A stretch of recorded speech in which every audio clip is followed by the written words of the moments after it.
Welcome to Wisdom Teachings with Dr. Amanda Love. Today's topic, embracing aloneness. Embracing aloneness. Most everyone likes a little alone time. Time to reset, time to reflect, and time to just be. We all seem to welcome a little bit of alone time. What happens, though, when that alone time is longer than we want it to be? We switch from welcoming aloneness into feeling lonely. We begin to mark our worth, value, and significance based on who wants to spend time with us, and aloneness becomes our worst enemy. We feel frustrated, resentful, and jealous of others that seem to not be alone and wonder why we are. If we aren't desiring aloneness and we are alone, it can really activate our insecurities about who we are as a person in relation to others, and beyond that, our purpose in this world. Alone time and spending time with others are both important. The balance of that is different for each person. Sometimes, though, it seems like we don't really get to choose. That's where we go off keel. We want alone time, but we feel like we can't get it. Or the flip of that, we want social relational connection and it's not available. Our lack of feeling of choice in the matter leaves us feeling all sorts of unpleasant things. There is so much tied up into aloneness. Most people have strategies to somehow avoid feeling it. They do this by planning many activities and keeping their lives as busy as possible with stuff, much of which they don't even enjoy or like, so that they never have a chance to feel lonely.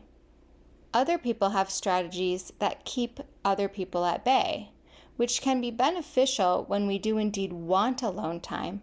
However, when we don't want to be by ourselves, this strategy reinforces our sense or story of aloneness. Regardless of the strategy used to navigate aloneness, at the core, it boils down to our feeling of choice in the matter, and in desiring what's present rather than focusing on what's not. Our mind's obsession of focusing on lack doesn't help us. We have a fixation on noticing what isn't present rather than what is. This focus keeps us feeling disempowered when really we have all the power. If we shifted our focus onto what is, rather than what we think isn't, we'd realize the power we have. Whether we are with other people or not, our state of isness never changes. Being with people can't add or subtract to our beingness. We can't be more or less based on if another person is present with us, notices us, or cares about us. We can only think or feel that we can be. Even our thought or feeling that our worth or significance can be impacted by another person's presence or absence doesn't affect our state of beingness.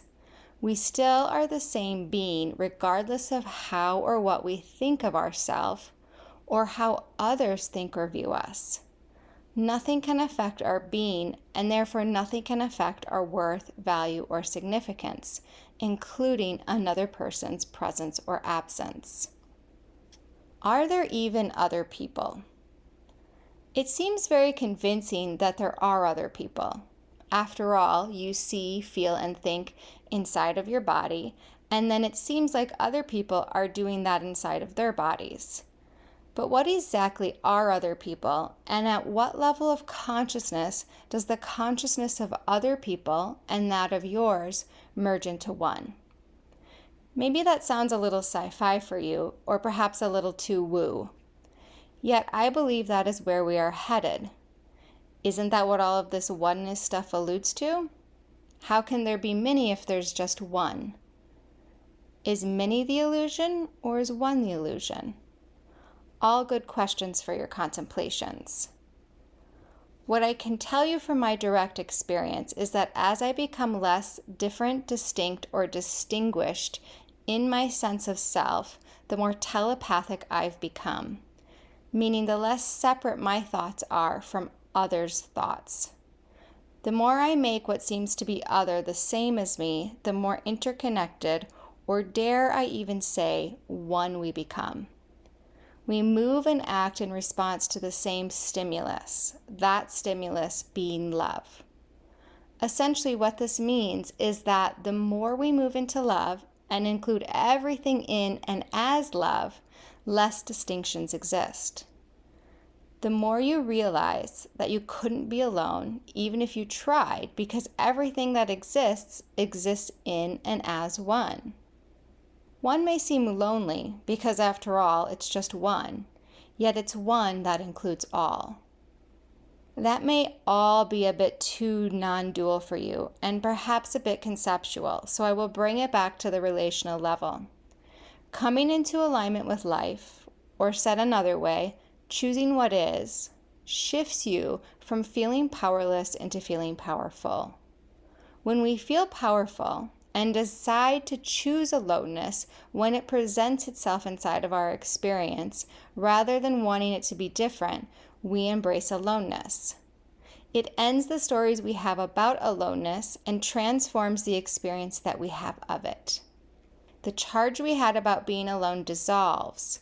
We see the opportunity and gift inside of both alone time and relational time. Yes, this can really be your experience of aloneness. When we embrace aloneness and transform our experience of it, we get to find the stillness and silence of our own mind. That silence is a great teacher. Through it, we discover what we be. There is nothing more fundamental for the human being to discover than this. Our being often gets lost or covered up in all of the engaging and interacting that we do. Finding that which just is, that bees, is the root or ground for all interacting and relating to occur in the first place. Getting to know this being that we are, that never changes, never goes anywhere, that is the most stable, unwavering presence that is, brings a richness, aliveness, and fullness to our experience of ourselves. In the fullness of being, loneliness isn't even a thought. You realize that being is all there is, whether you are by yourself or with others. You cannot escape this beingness. You cannot not be. You can only come to know the being that you are, and through that knowing, discover the fullness of yourself that always was, is, and will ever be.